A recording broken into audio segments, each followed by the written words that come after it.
Estaba buscando información acerca de las lenguas romances del norte de África que se perdieron.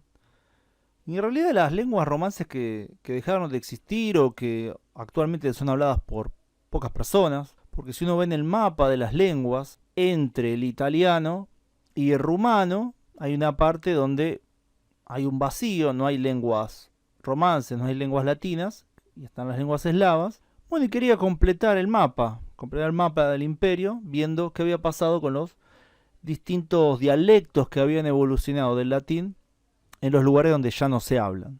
Y entre link y link encontré un artículo que llamó mi atención y empecé a leerlo, que era un artículo preguntándose cuán falsa es la historia antigua, cuán falsa es la Roma antigua. El título me llamó la atención, es un título que llama la atención, y básicamente habla de cómo, según el autor, por lo menos él se pregunta si es verdad la historia antigua, si pasó realmente. Y empieza a dar algunos puntos muy interesantes, como por ejemplo el tema de los textos de la antigüedad, diciendo que en realidad muchos de estos textos de la antigüedad fueron encontrados durante el Renacimiento y que, oh casualidad, los encontraba un italiano humanista, que justo eran los que reivindicaban la antigüedad. Entonces justo ellos que reivindicaban la antigüedad encontraban de repente textos que se creían perdidos en una abadía acá, en un convento allá, en un monasterio por allá. Iban encontrando estos textos y diciendo que muchos de estos textos en realidad luego se descubrió que eran falsos. Entonces ya ahí empieza a decir que en realidad lo que sabemos de la antigüedad no necesariamente es tan así, no es algo seguro, no es algo seguro y que habría que mirar un poquito más. Bueno, me pareció, vuelvo a decirlo, un punto interesante. También habla de esculturas que también fueron falsas, que no eran de la antigüedad, sino que las habían hecho estos italianos en el Renacimiento, pero que decían que era de la antigüedad. Y poco a poco va dando su opinión al respecto, dando esta visión de que en realidad no se sabe nada del pasado, o que se sabe realmente muy poquito. Y bueno, está bien, puede ser que en realidad muchas de las cosas que se cree que uno sabe del pasado estén basadas en especulación, obviamente. Fueron cosas que pasaron hace mucho tiempo, la gente que las vivió murió, no hay muchos registros, más allá de la parte arqueológica. Pero como dice el autor, algunas partes arqueológicas no necesariamente son reales, son reconstrucciones posteriores. Y ya después el texto, que es un texto muy largo, empieza a tocar otros temas, como por ejemplo el tema de Julio César, Julius Caesar, que en realidad el nombre Julio César no tiene sentido, que el personaje Julio César no tiene sentido que haya existido, y que su nombre Julius Caesar en realidad significa, si nos vamos a sus orígenes indoeuropeos, Kaiser vendría de una raíz indoeuropea que significa rey, y Julio se referiría al sol. Entonces, Julio César quiere decir Dios Sol, en realidad. Entonces, otra vez, que la historia no es lo que pensamos. Y poco a poco va haciendo este caso, profundizando más en distintas figuras históricas. Constantino, que en realidad Constantino era más bien griego, y que muchas de las cosas que creemos que vienen de Roma en realidad vienen de Grecia. Y la verdad que me fascinó, empecé a leerlo más ávidamente, a ver a dónde quería llegar. Y evidentemente está deconstruyendo la idea del antiguo imperio romano. De construir. Y llega el punto en el cual ya empieza a deconstruir la idea misma de que existió Roma, que existieron los romanos. Dice que en realidad serían griegos, que los romanos no existieron como tal, sino que eran griegos, y que, bueno, él utiliza distintos métodos para buscar palabras similares en latín y en griego y eso. Y llega al punto que me parece muy interesante, diciendo, bueno, pero en realidad el latín es un idioma que no parece ser la raíz de las lenguas romances. Y dice, no, porque en realidad el francés se parece más al occitano, el portugués se parece mucho al español, pero no se parece mucho al latín. Y bueno, ahí ya entramos en un terreno más heavy, porque lo que está diciendo es que el latín, que lo dice explícitamente, en realidad no es un idioma, no fue un idioma, no existió. El latín no existió. Lo que creemos que es latín no existió como idioma real, sino que era una construcción estatal para documentos oficiales. Que el latín clásico era eso. Por eso es tan distinto a los idiomas romances.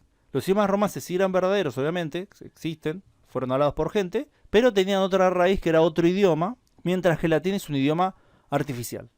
Eso realmente me llamó mucho la atención, diciendo, bueno, ¿cómo llegó a esta conclusión de que el latín es un idioma artificial, un idioma creado desde Constantinopla, porque le da mucho énfasis a los griegos, no a los romanos, que los romanos dice, llegando al punto principal, que no existieron, que eran griegos en realidad, no eran romanos, no eran otro pueblo, eran una parte de los griegos.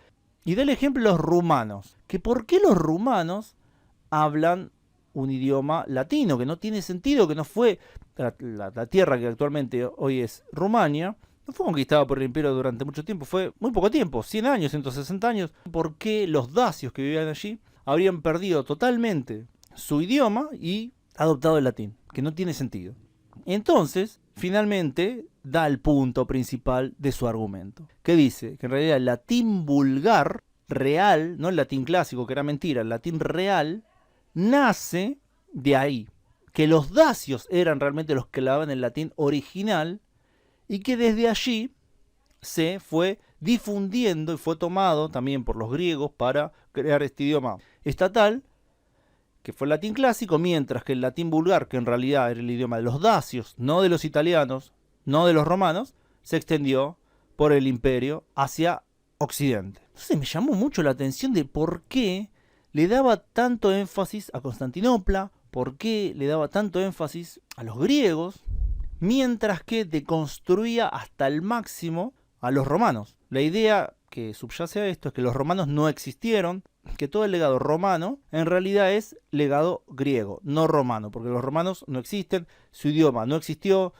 su ciudad en realidad eran griegos. Che, pero ¿por qué? ¿Cuál es el punto de todo esto? No entiendo a qué quiere llegar. Entonces, leyendo el documento, una vez más, repasándolo, bueno, en realidad que es más largo, habla de otras cuestiones, habla también de las cuestiones de la arquitectura romana, que en realidad los edificios que no son de la antigüedad, los que creemos que son de la antigüedad, sino que son en realidad de Renacimiento. Está esta idea que la antigüedad, lo que creemos que es de la antigüedad es de Renacimiento. ¿Qué quiere decir este hombre? No lo entiendo. Y entonces, claro, releyendo el documento, llegó al punto, llegó a lo que me llama la atención, que es un nombre ruso, Anatoly Fomenko. ¿Quién es Anatoly Fomenko? Me pongo a ver, Anatoly Fomenko era un matemático ruso, un revisionista histórico, que tiene un trabajo muy grande, una obra inmensa, que la verdad no la voy a contar ahora, pero claro, su punto principal, ¿cuál es? Desprestigiar a la civilización occidental, o como lo quieran llamar, cultura occidental, y decir que en realidad todo viene del este europeo, de lo más cercano a Rusia posible. Entonces, claro, los romanos no fueron los rumanos. No fueron lo mismo, no fueron los romanos, sino que fueron los griegos. Y los griegos están directamente relacionados con los rusos. Habría un legado directo de la verdadera Roma, que la verdadera Roma sería Constantinopla, mientras que los occidentales tienen toda una historia falsa que lo hicieron para atacar la historia verdadera en la cual los griegos y los rusos están como los que realmente trajeron la civilización al mundo. Bueno, me pareció muy interesante igual. Y me quedó como reto sumergirme en esta historia, esta nueva cronología, como se llama, creada por el ruso Anatoly Fomenko, y ver qué es lo que quiere decir. En realidad empecé a leer al respecto, y es muy largo, es muy complicado.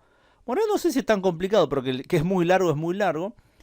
Y después voy a traerles, espero que pronto, tanto el video sobre los idiomas latinos perdidos, como el video sobre la nueva cronología de Anatoly Fomenko, en el cual, para dar solo un ejemplo, Jesucristo en realidad no existió como tal, sino que está basado en Andrónicos I Komnenos, que fue el emperador de ¿dónde? Del Imperio Bizantino.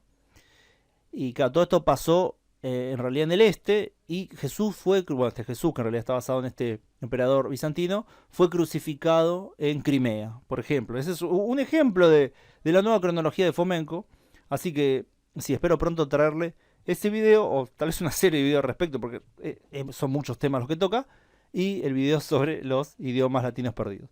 Así que bueno, espero que les haya parecido interesante este video. Por favor, esto se lo gustó y compartan si creen que vale la pena compartir. Bueno, ¿alguno de ustedes conoce la nueva cronología? Si lo conocen, por favor, comenten debajo y cuál es su opinión al respecto. Bueno, gracias a todos por su tiempo y gracias especiales a quienes colaboran con el canal en Patreon, donde pueden acceder a contenido exclusivo además de aparecer en los agradecimientos del video de este canal y mi otro canal, Megavisión Mundial. Nos vemos pronto, saludos.